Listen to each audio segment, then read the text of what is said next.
Vamos falar também da importância das avaliações genéticas, já indo para o final, tá, gente? Lembrando que um programa de melhoramento genético, ele sempre tem por objetivo melhorar, em média, o desempenho a cada geração. Em média, tá? Em média, a geração mais jovem tem que ser superior à geração anterior. Isso em prol de características de relevância econômica, claro, tá? E o que é a tal da DEP? É diferença esperada na progênie. Diferença porque são comparações, esperadas porque são estimativas, né? São predições, e na progênie porque são visualizadas nos filhos.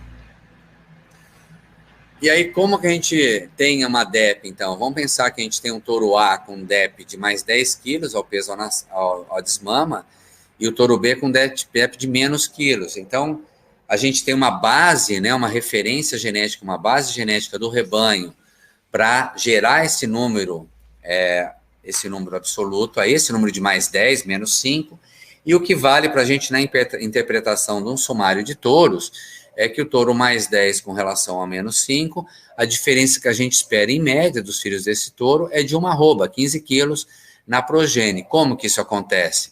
O touro A acasala com um grande número de vacas, o B com um grande número de vacas, e em média os filhos devem ter uma diferença de 15 quilos. Lembrando, então, que a gente vai ter uma parte dos filhos do touro B aí, superiores até do que uma parte dos filhos do touro A. Mas em média, tá aqui, ó, em média, pela média de cada um, a gente tem uma curva de Gauss aí, né? A distribuição de cada uma dos pesos, né, das progênies, em média aqui, então a gente tem uma diferença de 15 quilos. E o que é a tal da acurácia? A acurácia é a remoção da incerteza. Então, quando a gente tem dois touros aqui com a mesma DEP de mais 10 quilos, o touro A, que tem uma acurácia mais alta, a gente deve ter pouca surpresa, a gente tem pouca variação com relação à média, em termos de expectativa.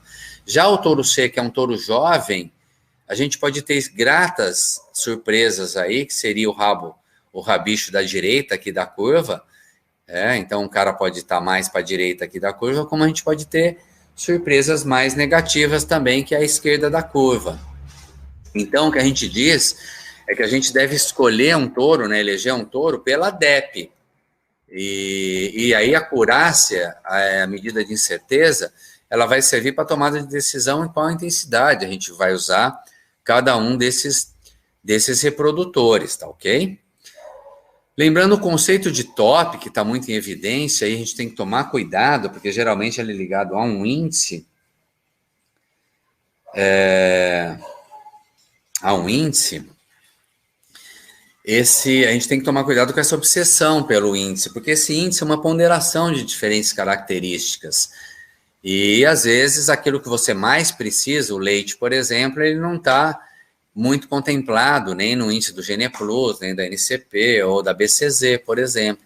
E aí você tem que interpretar a régua de DEPs, então, para usar mais determinados reprodutores. Vamos lembrar, então, que hoje não é uma aula para sair aqui especialista, né? Mas é uma aula de nivelamento. Nós vamos ter oportunidade para tratarmos desse assunto de maneira mais especificada. Então, o top 0,1, ele é 1 em 1000 na população. Né? O top 1%, ele naquela população avaliada, ele está naquela cabeceirinha aí na curva, então ele é o pico da pirâmide. Top 10% que está legal, que é outro conceito de DECA, tá, gente? Ele está entre os 10% superiores. Ótimo para o índice, porque além do índice genético, é legal também conhecer a genealogia do animal, o balanço entre as DEPs e a própria expressão fenotípica desse animal em morfologia produtiva e funcional, principalmente se bem avaliadas, com senso crítico dentro de grupos de manejo. Então, ela é super importante, tá? Top 50 já está no meio do caminho, né, aqui, e o top 100 está entre os 1% piores, né? Então, esse é uma desgraça. Eu vou falar um pouquinho rápido de genômica, tá? Está entre os assuntos, o Clarified já está em outro grau também. Bom, na seleção de touros a pasto, o Paulo pergunta, classifique 1 a 3 as principais características do melhoramento genético. Olha, a pasto, eu classifico que a gente tem que buscar biotipo, busca esses animais biotipo, Bom, primeiro, vamos falar do que é mais importante para mim.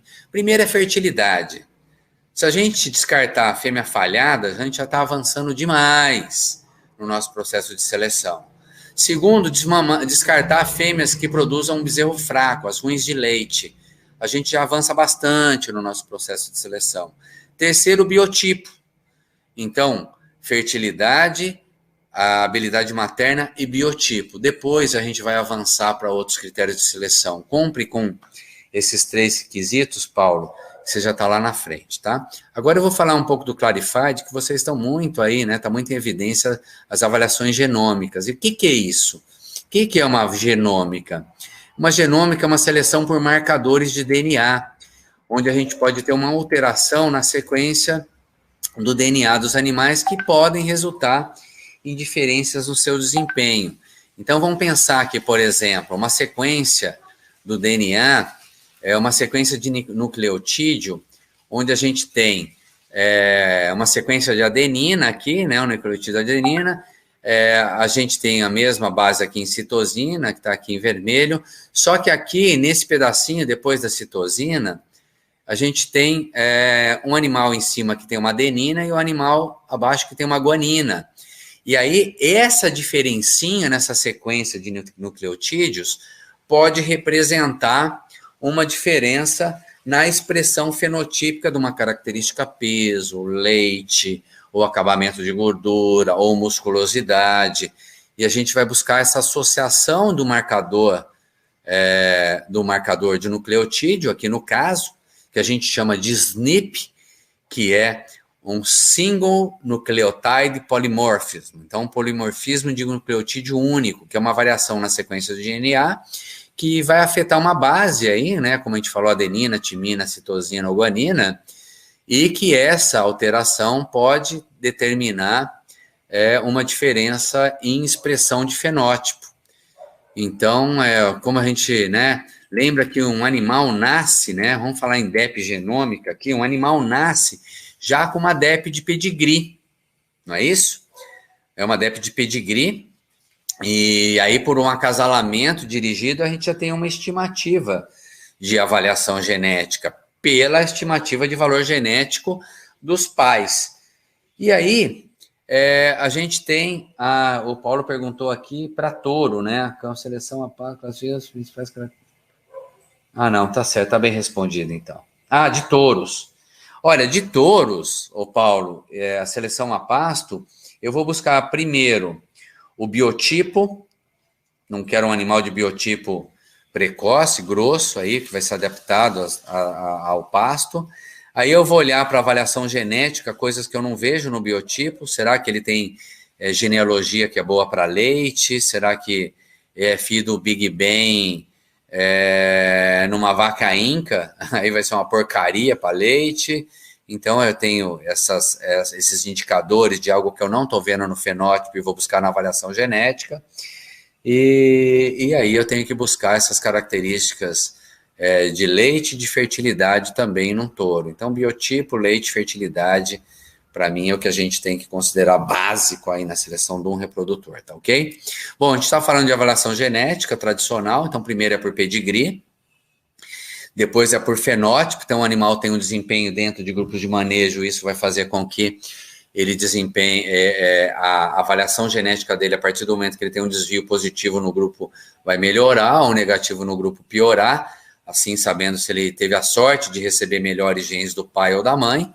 E quando ele tem progênie, aí a partir de 50 equivalentes de progênie, nem o pedigree, nem o fenótipo, aí já está valendo muito, vale mais o desempenho de progênie, né, que é o que realmente vale. E a gente pode ter essa DEP de pedigree, interina ou de progênie, tá ok? E aí, quando a gente põe um componente genômico, a gente tem a DEP genômica, hoje trabalhando já com single step, tanto no GenePlus como na BCZ, né, e na NCP já há tempo, trabalhando com single step, utilizando aí a DEP genômica, tá? E essa DEP genômica vai fazer com que a gente tenha um bom crescimento aí da acurácia, que também está relacionada à herdabilidade da característica. Então, a gente tem essa tabela aí que mostra alguma coisa, e eram estudos preliminares, hoje já estão mais avançados, tá? Bom, Gente, como eu disse, é uma aula de nivelamento, já estamos partindo aí para 1 hora e 50 minutos. Eu quero deixar 10 minutos finais para conversa, né? Para esclarecimento. E como considerações finais, a gente tem que lembrar que na era da agricultura de precisão, é inadmissível que o pecuarista use ainda uma semente sem nenhuma certificação de qualidade, que é o boi de boiada, esse bichinho aí acima, em detrimento a um touro melhorador, um touro com certificações. É a mesma coisa de um agricultor ir no paiol do vizinho e pegar número. Se o touro é a semente melhoradora da pecuária, é isso. A gente não vê agricultor ir lá no paiol do vizinho e vai, vou pegar um milho aqui para plantar. Não, o agricultor sabe que se ele investir em semente com mais tecnologia, obviamente que ele vai ter mais resultado na colheita da safra dos seus bezerros e ainda em fêmea genética acumulativa.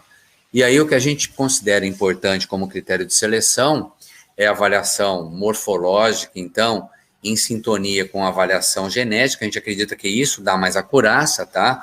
Até mais acurácia do que a própria informação genômica. Eu acredito na prática que funciona mais, lembrando que genômica não é uma verdade absoluta também, é uma ferramenta poderosa que veio para ficar, mas não é uma verdade absoluta. E quando a gente usa aí uma seleção intra-rebanho com morfologia e desempenho bem conduzida, mais avaliação genética, o resultado é mais acurado, tá? E para isso a gente tem o conceito boi com bula, trabalhamos com o conceito boi com bula, tá? E que justamente concilia essas avaliações morfológicas e genéticas. E lembrando que a gente tem que considerar a interação genótipo-ambiente, isso é um tema importante. Então a seleção tem que considerar os sistemas de produção. A gente deve buscar uma torama selecionada no mesmo ambiente que a gente vai criar os filhos, aí a gente tem um grau de assertividade maior. Isso é considerar sistema de produção, isso é considerar a interação genótipo-ambiente, e que os rebanhos seletivos, a pecuária seletiva, não pode perder de foco a pecuária comercial.